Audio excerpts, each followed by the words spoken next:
معنا السيد البروفيسور برايك الطاهر المدير العام للديوان الوطني للحج والعمرة. أسعد كثيرا باستضافتك سيد الكريم، أهلا بك. أهلا بكم، شكرا جزيلا، أشكركم على هذه الاستضافة التي تعد لبنة متجددة في هذا التكامل في تنظيم عملية الحج بحول الله. إذن قبل أن نستهل ونبدأ النقاش في الموضوع، أدعوك سيد الكريم وأدعو المشاهدين الكرام لمتابعة بعض آراء المواطنين الجزائريين عقب هذا المبادرة الطيبة للسيد رئيس الجمهورية، وهذا البشرى السارة بإقرار دعم مالي قدره 10 ملايين سنتيم جزائري لكل حاج. فلنتابع. غادي تعاون ان شاء الله الحجاج بنسبه كبيره ان شاء الله، وان شاء الله اللي ما خرجوش في القرعه العام الجاي يخرجوا ان شاء الله.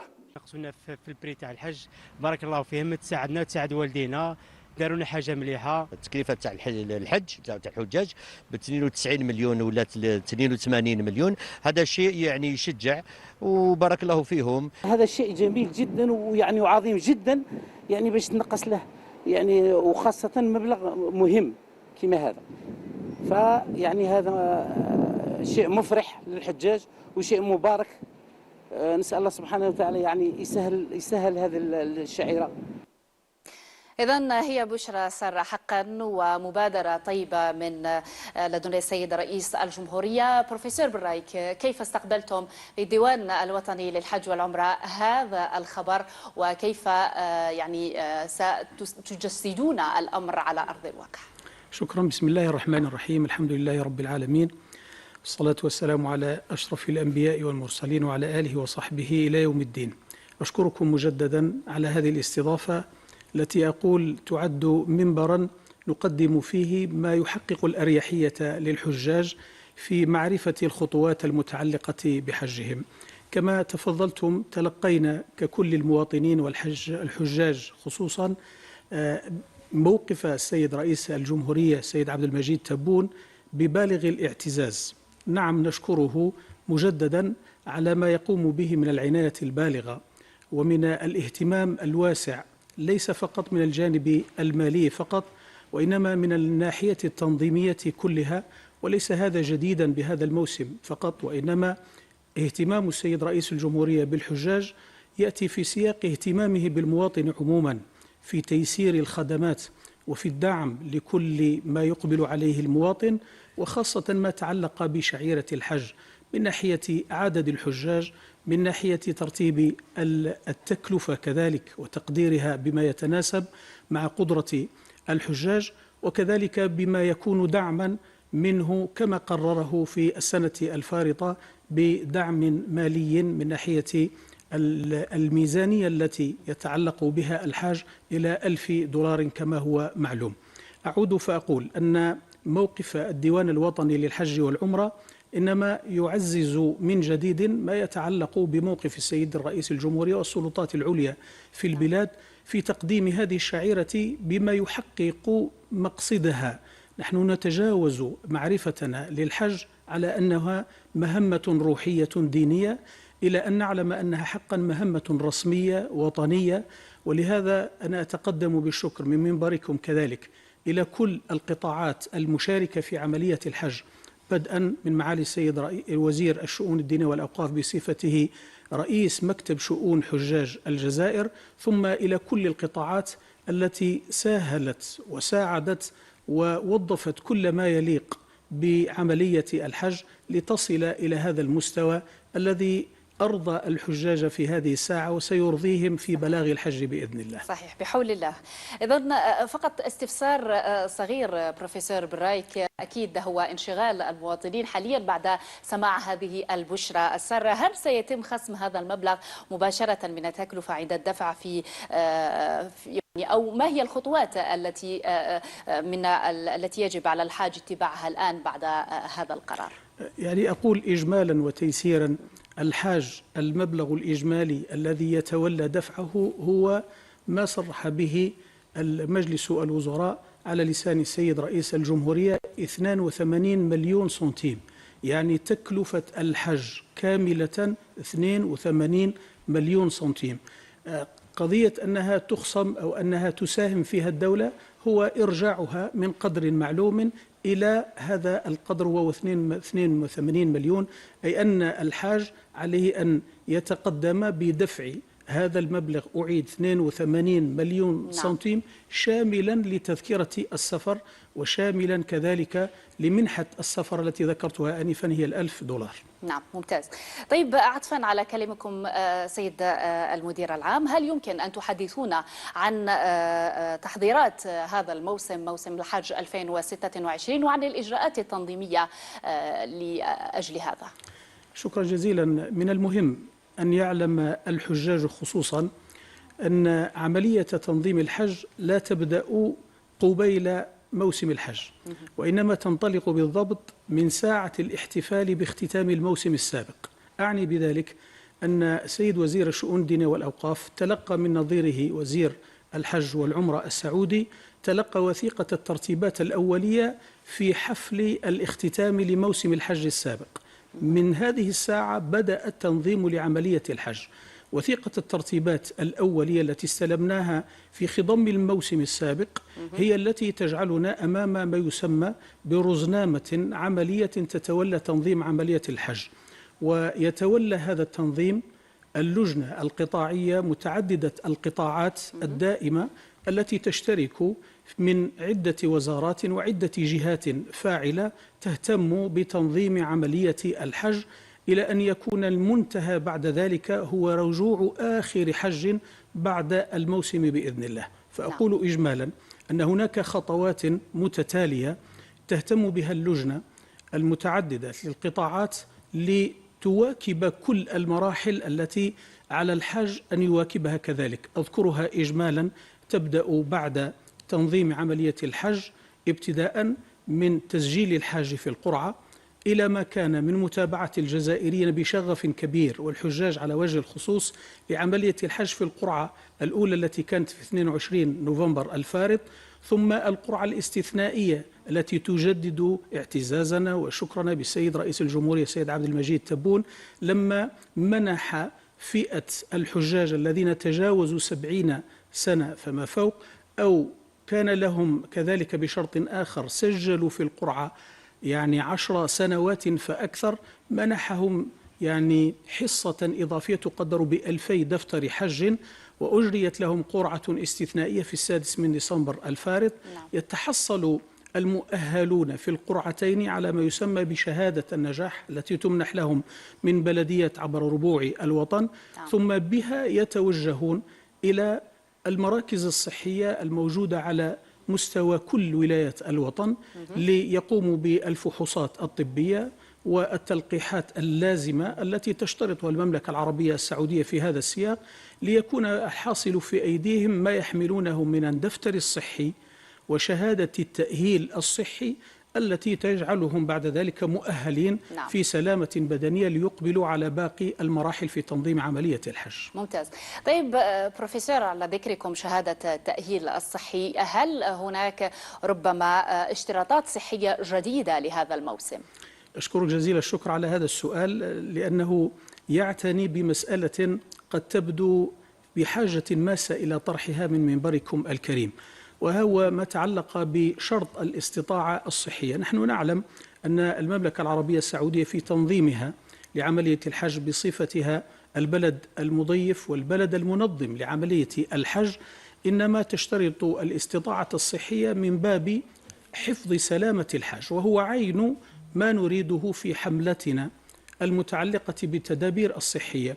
تراعي اللجنة التي ذكرتها منذ قليل، اللجنة القطاعية متعددة القطاعات، كما يراعي كذلك مجلس الإدارة في كثير من الشؤون، يتعلق الأمر بالحرص على سلامة الحجاج خاصة في هذه السنة. ذلكم أن المملكة العربية السعودية حرصا منها على هذه السلامة بشكل أدق طلبت أن يكون الفحص في المراكز الصحية بكامل التصريح الصادق لحالة الحاج، وبالضبط فإن كل حاج هو مؤهل لعملية الحج لابد أن يكون خاليا من جملة من الأمراض عافاكم الله وكل المسلمين على وجه التحديد ذكرت لابد أن يكون الدفتر الصحي وشهادة التأهيل الصحي تدل على أن هذا الحاج الذي يقبل على الحج ويقبل على زيارة البقاع المقدسة خال من هذه الأمراض. أذكر على سبيل المثال لا الحصر الفشل الكلوي الذي يستدعي الغسيل، الفشل الكبدي كذلك، وكذلك الفشل القلبي المتقدم، الأمراض التي هي معدية بشكل نشط، عافاكم الله مجددا، مرض السرطان الذي يستعصي بعلاجات متقدمة، الشيخوخة المتقدمة المصحوبة بخرف، كذلك العجز السمعي أو العصبي الذي يجعل الحاج فاقدا لإدراكه لعملية الحج، وكذلك ما تعلق بالحمل في ال3 أشهر الأخيرة للحاجة، وكذلك ما كان عالي الخطورة. كل هذا ورد على سبيل الحصر في تعميمات مترادفة. وأستسمحكم مرة أخرى لأقول بارك الله فيكم لأقول لحجاجنا أمران بالغان، أن المقصود من هذه الاشتراطات للسلامة الصحية أو الاستطاعة الصحية هي لنحقق فرحنا في الغدو وفرحنا بعودة الحاج سالما. الحديث الصحيح الذي هو معلوم: من حج ولم يرفث ولم يفسق رجع كيوم ولدته أمه. يعني هنا الحديث يهتم برجوع الحجاج. نحن نريد من خلال هذه الحملة الموسعة كما أفضتموه منذ قليل بالاستطاعة الصحية، نريد أن يعود حجاجنا بكامل السلامة. وأقول إن مما ورد في تعميمات المملكة العربية السعودية على وجه التشديد الحديث عن المحاذير، وأعني أننا لا يمكن أن نرى حجاجنا يصلون إلى مرحلة ردهم في أول وصولهم إلى البقاع المقدسة. هذا ورد بشكل صريح في هذه التعميمات والاشتراطات، ونحن نهيب بحجاجنا لكي لا يصل الأمر في عز الشغف وعز الشوق إلى حج بيت الله الحرام أن يرد حجاجنا معاذ الله وسامح الله. لا نريد أن يكون هناك تصريح صادق في كل هذه المراكز الصحية حتى نأمن أن كل حجاجنا يغدون وهم يحملون سلامة ويرجعون بمثلها بإذن الله. بحول الله بحول الله. طيب سيد المدير العام، كنتم أعلمتم بالأمس عن انطلاق فتح الحسابات عبر البوابة الجزائرية للحج وطرق دفع التكلفة لهذا الموسم، هل من تفاصيل أوفى حول هذه العملية؟ شكرا جزيلا. يعني في الغد بإذن الله تعالى يوم الأربعاء إن شاء الله سيكون أول انطلاقة لدفع هذه التكلفة التي ذكرت منذ قليل 82 مليون سنتيم. يعني هي شاملة، أقول شاملة لكل ما تعلق بتفاصيل الحج، لا سيما تذكرة الطائرة، تودع بالأوجه الموجودة والممنوحة في هذه السنة. هناك تحفيز للأداء الإلكتروني والدفع الإلكتروني مواكبة لسياسة البلاد من أجل عصرنة طرق الدفع للعمليات الكبرى وضمان الشفافية والشمول المالي، توجه لبلدنا، وكذلك من ناحية التيسير في طرق الدفع.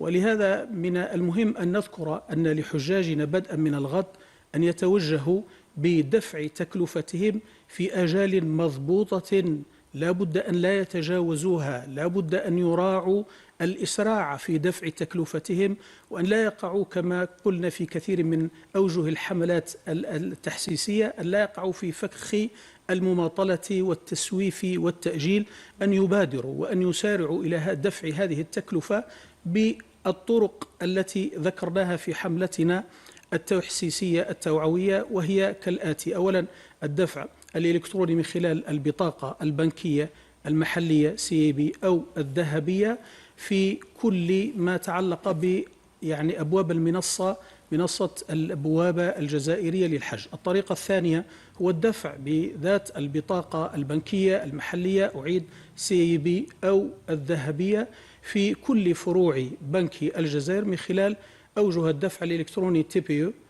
أو الطريقة الثالثة وهي الدفع عن طريق صك بنكي أو صك بريدي بشرط أن يكون مصادقا عليه، أو بالطريقة الشائعة وهي الدفع النقدي.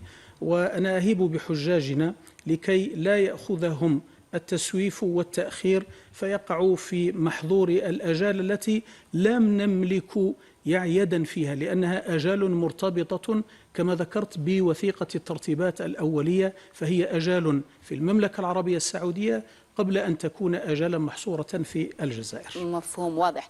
طيب سيد مدير العام، تعودنا دائما على أن الديوان الوطني للحج والعمرة ينظم مسبقا حملات تحسيسية توجيهية لحجاجنا الميامين، ماذا عن هذا الموسم؟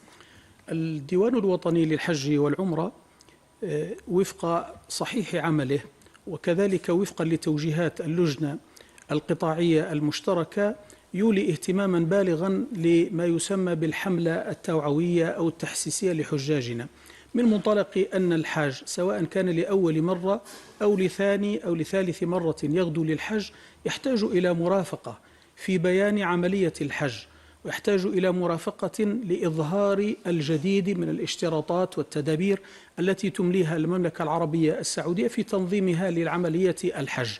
وعموما الديوان الوطني للحج والعمرة ينوع أدوات هذه الحملة التحسيسية، فأولها وأشهرها ما تعلق بوسائل الإعلام، وسائل الإعلام التقليدية المعروفة الشائعة التي تساهم في هذه التوعية وهذا التحسيس كمنبركم الكريم في ساعتكم هذه، وكذلك في مواقع التواصل الاجتماعي من خلال كثير من الفيديوهات والومضات والإعلانات التي تتنوع إلى تدابير صحية ثم إرشاد ديني وتدابير تنظيمية كذلك.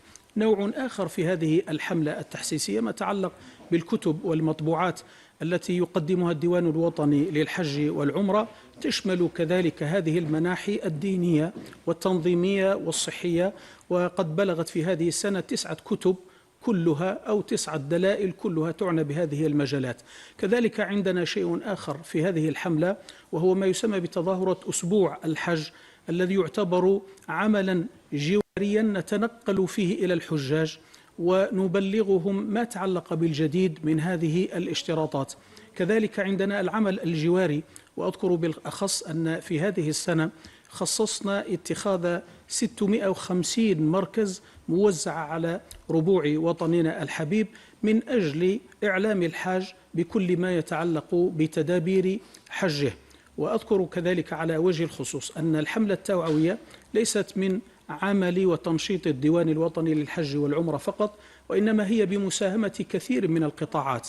عندنا شيوخ وأئمة ورجال الحالة المدنية وكثير من الأطباء والذين يعملون في القطاع الصحي يقدمون كل ما يجعل الحاج على بينة من أمره، كأنما يتراءى له قبل أن يغدو إلى موسم الحج، يتراءى له الحج في مثال وفي صورة وفي بيان يجعله على بينة من حجه قبل أن يغدو إلى موسم الحج بإذن الله بحول الله، وهذا ما نأمله جميعا. طيب بروفيسور، ختاما نقول ما هو تقييمكم ربما للموسم المنصرم من الحج من كل الجوانب، خصوصا وأن الجزائر الكل يعلم أنها تحصلت على الجائزة الذهبية لبيتم، وهو في الحقيقة إنجاز غير مسبوق. صحيح، يعني ختام المسك ليس في الحديث معكم حول الحج، وإنما كذلك ختام المسك فيما كان من موسم سابق للحجاج الجزائريين. حصول الجزائر لأول مرة على جائزة لبيتم الذهبية دليل واضح على حسن التنظيم، ودليل كذلك على حسن الرعاية بدءا من السلطات العليا في بلدنا إلى آخر حاج في انضمامه وفي انسياقه إلى هذه الترتيبات التي تشترط عليه لا لشيء إلا ليغدو في حج يعزز مكانته ويعزز كرامته ويحفظ له سلامته ويؤدي له مناسكه على أكمل وجه. أذكر أن المملكة العربية السعودية هي التي قدمت هذه الجائزة، ودليل ذلك على أننا استوفينا كل الشروط وكل التدابير التي ساهمت بها الجهات المعنية وساهم بها حجاجنا. ونحن نأمل ليس فقط أن نحافظ على مستوى الذهبية، وإنما ننال أحسن منها تشريفا لحجاجنا، وكذلك لتظهر صورة البعثة الجزائرية بإذن الله على أنها رائدة في تنظيم حجاجها، وعلى أن حجاجنا يكتسبون وعيا بالغا يؤهلهم ليس لأداء هذه الشعيرة وإنما يجعلهم مظهرا من مظاهر عزة الجزائري وحسن تدبيره وحسن أدائه لكل اشتراك. وخير سفراء للجزائر. نعم. نواصل في الظهيرة، والملف الذي بدأنا به اليوم مواضيعنا في الظهيرة والحديث عن حج 2026، عن التدابير التنظيمية وكذلك تسهيلات لفائدة الحجاج. ومعنا في الاستوديو دائما البروفيسور طاهر برايك، المدير العام للديوان الوطني للحج والعمرة. مرحبا بك مرة ثانية بروفيسور. إذن بعد سلسلة التوضيحات والشرح الواضح للمشاهد الكريم وخاصة لحجاجنا لموسم الحج 2026، الأمور كانت واضحة جدا. نشكرك كثيرا على كل ما تفضلتم به. هناك سؤال آخر بروفيسور. السيد الرئيس لطالما شدد في كل مرة عن ضرورة التسهيل على المواطنين، بما فيهم الحديث اليوم على موسم الحج 2026. إلى أي مدى وصلت رقمنة الإجراءات لهذا العام؟ وهل يمكن للحاج اليوم أن يجري أغلب معاملاته أن يتمها وهو متواجد بالبيت؟ شكرا جزيلا. هذا السؤال يؤدي بي إلى الحديث مجددا بكل اعتزاز وبكل شكر لله عز وجل، وشكرا للقيادة السامية لبلادنا حينما يكون هذا التوجه الرقمي. يجعلني أقول أن بكل صدق أن الديوان الوطني للحج والعمرة هو مؤسسة دالة نموذجيا على ارتقاء الدولة الجزائرية بالمجال الرقمي. نحن تحولنا منذ مدة طويلة من العمل الورقي إلى العمل الرقمي، مسايرة للتوجيهات السامية وكذلك لتيسير الخدمات للحجاج وللمعتمرين. وهناك كثير من الشهادات تحصلنا عليها تعتبر من الدليل على التحول الرقمي المتميز للديوان الوطني للحج والعمرة خدمة للحجاج والمعتمرين. عندنا الجزائر تحصلت من المملكة العربية السعودية التي نعمل معها في سياق الحج والعمرة على شهادة التكامل المعلوماتي، والتي مفادها أننا في مستوى ما يعمل به إخواننا في المملكة العربية السعودية في عملهم للحج. وهذا يجعل من الديوان الوطني للحج والعمرة على تميز في أدائه لهذا التبادل بخصوص الحجاج والمعتمرين. انعكس هذا على صورة مفيدة للحجاج، فعندنا منذ مدة تم تنصيب المنصة الرائدة وهي البوابة الجزائرية للحج، عندنا البوابة الجزائرية للعمرة كذلك. هذا يجعل منا نتطرق إلى عملية تسهل حجز الحجاج لإسكانهم بما يسمى بالإسكان الإلكتروني. الحاج الذي يستعد لحجه على كامل الشغف والشوق لبيت الله الحرام في مكانه وفي بيته يستطيع أن يؤمن ويضمن الغرفة التي ستكون محل إقامته في مكة المكرمة، بما يتعلق باختياره كذلك لشريكه أو شريكيه أو 3 شركاء له في الغرفة الواحدة، كل يعمل على حجز هذا المكان وهو لا يزال في بيته في الجزائر.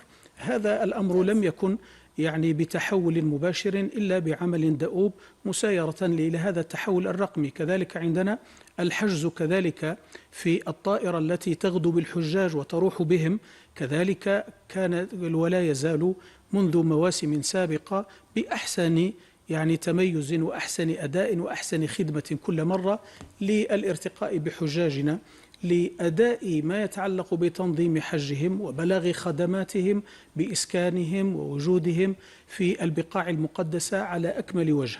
وأستغنم هذه الفرصة في سؤالكم الكريم لأجدد الترحاب من الديوان الوطني للحج والعمرة بكل حجاجنا، بدءا لاستقبالهم في مقر الديوان الوطني والحج والعمرة، وكذلك من خلال المنصات الرسمية. وبهذه المناسبة بعد الجلوس معكم على مائدة الدلالة لحجاجنا بإذن الله لهذا الموسم سنطلق مباشرة الموقع الرسمي الجديد في حلة جديدة قشيبة بإذن الله تعنى بالخدمات وإيضاحها وإيصالها وبيانها والاستفسار على ما يكتنفها من غموض لا لشيء إلا لتتضح الصورة لحجاجنا وكذلك للمعتمرين عما يقابلهم من هذه الخدمات. ممتاز، جيد. نعم. طيب بروفيسور، إذن سؤال ربما هو انشغال الحجاج الميامين لهذا الموسم، وكذلك هو تحدي بالنسبة لكم كديوان وطني للحج والعمرة.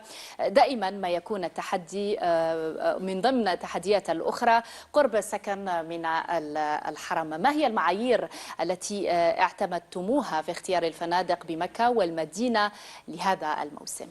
أعود لأغتنم هذه الفرصة من جديد من منبركم الكريم لأجدد الشكر كذلك لعمل لا يقل أهمية عن عمل الديوان الوطني للحج والعمرة، وهو عمل الوفد التحضيري الذي تنقل في بداية أكتوبر الفارط لمدة تقارب 40 يوما من أجل إتمام عقود الخدمات لكل حجاجنا، وهو ما تعلق بالإسكان والإعاشة والنقل ونقل الأمتعة والإشراف الصحي وكل التدابير التي تجعل من حجاجنا يباشرون حجهم وقد وضمن لهم هذا الوفد التحضيري الذي كان مشكلا من عدة قطاعات مختلفة منها ما هو وزاري وغير ذلك، ليضمنوا راحتهم في إسكانهم ومعاشهم. الوفد التحضيري من خلال انتقائه للإسكان والتعاقد عليه بعد ذلك وكذلك للإعاشة والنقل وباقي الخدمات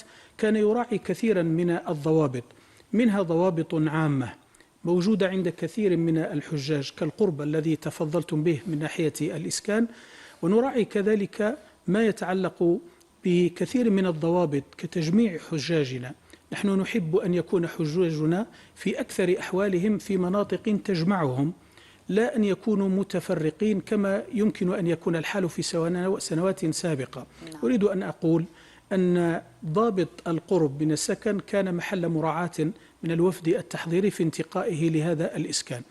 كذلك التجميع لحجاجنا قربه من مقر البعثة الجزائرية ليستفسر وليستطلع وليقدم طلباته كذلك محل مراعاة من هذا الوفد التحضيري. فأقول إجمالا أن ما تعلق بخدمات الحجاج كانت منطوية على مراعاة كثير من الاشتراطات وكثير من الطلبات لحجاجنا، بل إنني أقول أن كثيرا من المسائل قد لا يطلبها الحاج ولكننا سعينا بقدر الإمكان إلى توفيرها له، خاصة ما تعلق بجودة الإقامة من ارتقاء بحجاجنا بما يتجاوز أداء نسكهم إلى ما يحفظ كذلك كرامتهم. وأنا أقول ساعيون بإذن الله تعالى دؤوب وعلى كامل الحرص على أن يكون حج الرضا إلى حج سعادة بإذن الله، حج يحفظ الكرامة مع ما يؤدي المناسك بإذن الله بحول الله.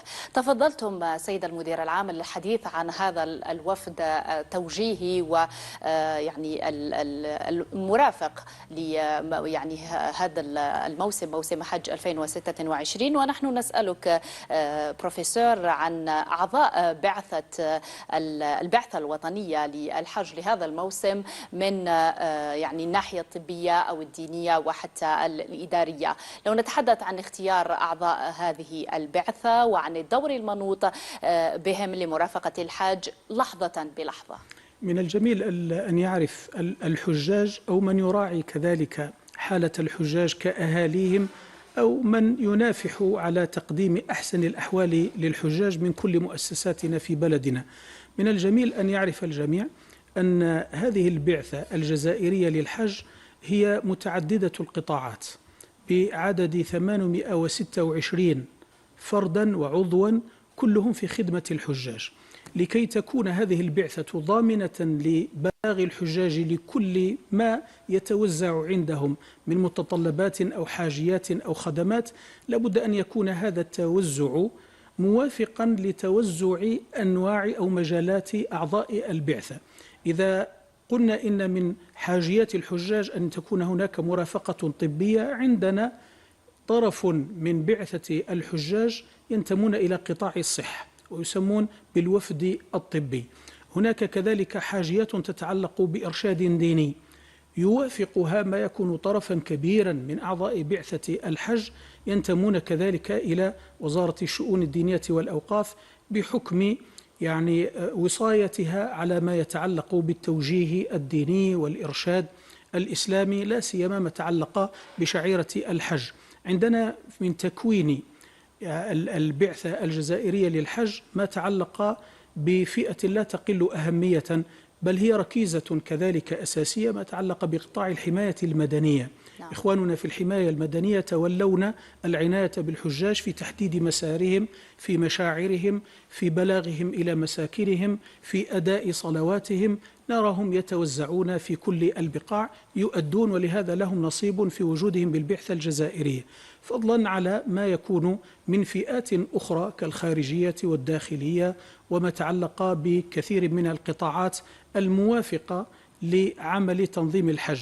يمكن أن نصلها باللجنة التي ذكرتها منذ قليل، اللجنة القطاعية التي تنظم يعني قبل بلاغ الحجاج إلى البقاع المقدسة، كذلك نفس اللجنة من يمثلها في النظر في حسن الأداء لهذه الخدمات لحجاجنا عند البقاع المقدسة. وعلى ذلك نقول إجمالا إن البعثة الجزائرية بهذا العدد 826 كلها تخدم الحجاج، وكل طرف منها وكل عضو منها يؤدي المطلوب للمرافقة السليمة ليكون حجاجنا على بلاغ تام، ولا يمكن لهم أن يستنجدوا بغيرهم أو يستأنسوا بغيرهم. فالبعثة الجزائرية التي تعرف الحاج وتعرف ظروفه وتعرف حاجياته ومتطلباته وتعرف عاداته وتعرف ما يؤمله وتكون أقرب إليه من غيره، وهذا هو عين التأطير الذي يسبق الحج. بحول الله، مفهوم. طيب سيد المدير العام، ربما رغم هذه يعني الوفد أو الجهة التنظيمية والموجهة وكذلك البعثة الوطنية التي ترافق حجاجنا الميامين، قد يعني يصدر بعض الاحتجاجات، ليست احتجاجات بل شكاوى ربما أو صعوبات للحاج في البقاع المقدسة أثناء أدائه المناسك.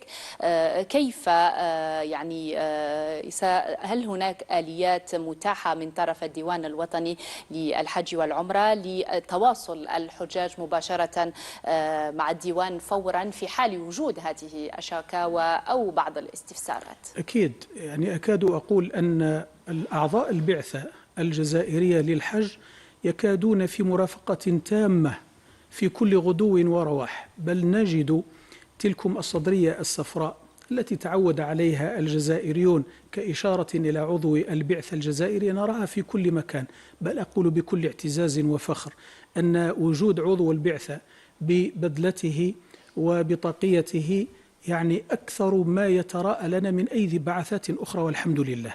ذلكم أن هناك حرصا وتجديدا على أن يكون عضو البعثة الجزائري من خلال تكوينه وتدريبه وتهيئته لخدمة الحاج، وهو محل تكوين وتدريب من الأهمية والبلاغ ببيان أن أقول أنه كذلك يحظى بتدريب لكي يكون أهلا لهذه المرافقة.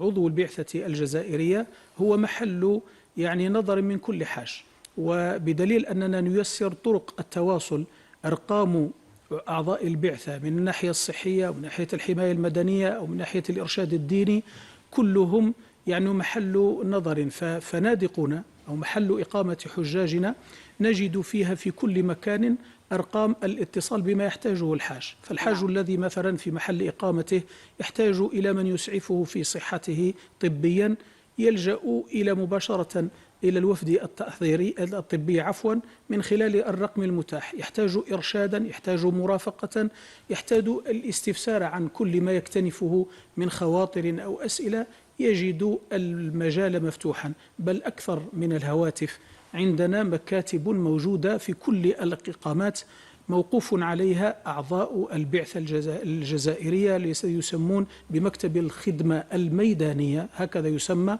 أصحابها، لكي يرافقوا الحجاج في بلاغ كل ما يطلبونه من استفسار. بحول الله. سؤال آخر ربما فيما يتعلق بروفيسور بوكالات السياحة والأسفار، هل يمكن أن تضعونا عند عدد الوكالات المعتمدة من طرفكم هذا العام، وكيف سيتم مراقبة التزامها بدفتر الشروط؟ من الجميل أن يعلم أن الجميع أن وكالات السياحة والأسفار هم شركاء أساسيون للديوان الوطني للحج والعمرة، بحيث أن هذه الشراكة تفضي إلى تكامل معرفي تنظيمي في البداية، إلى تكامل واقعي عملي نراه في البقاع المقدسة، بدليل أن وكالات السياحة والأسفار يأخذون طرفا قد يصل إلى نصف الحصة من حجاجنا حجاج الجزائر، ليؤطروا أداء خدماتهم كلها بإسكانها وإعاشتها. نظر الدولة الجزائرية للوكالات إنما هو محاولة منها إلى الارتقاء بالخدمة بحجاج بيت الله الحرام من أجل وصولهم إلى بعض المزايا التي يمكن أن يجدونها عند هذه الوكالات. عدد الوكالات هي 50 وكالة للسياحة والأسفار، تتوزع عبر المطارات 12 مطارا، هي مطارات الإقلاع التي في غدوها ورواحها تأخذ من وإلى البقاع المقدسة. 50 وكالة كان النظر فيها وانتقاؤها وفق دفتر شروط وإجراءات قانونية جعلتها في الأخير مؤهلة وفق قواعد تجعل من نظر الديوان الوطني للحج والعمرة لهذه الوكالات محل متابعة. لا نقصد بالمتابعة للنظر في الاختلالات أو النقص، بقدر ما هو أمر المتابعة من أجل ترقية الجودة. حينما نقول الديوان الوطني يتابع ويرافق الوكالات، إنما ليصير الجميع في أحسن أداء لهذه الخدمات بإذن الله. واضح. شكرا جزيلا لك بروفيسور طاهر برايك، المدير العام للديوان الوطني للحج والعمرة. بحول الله مع الدعم المالي وهذه التسهيلات الإدارية يكون الحاج الجزائري خير سفير لوطنه ولبلده في البقاع المقدسة. شكرا جزيلا مرة أخرى على الإثراء القيم وكذلك على الشرح الواضح. شكرا لكم، بارك الله.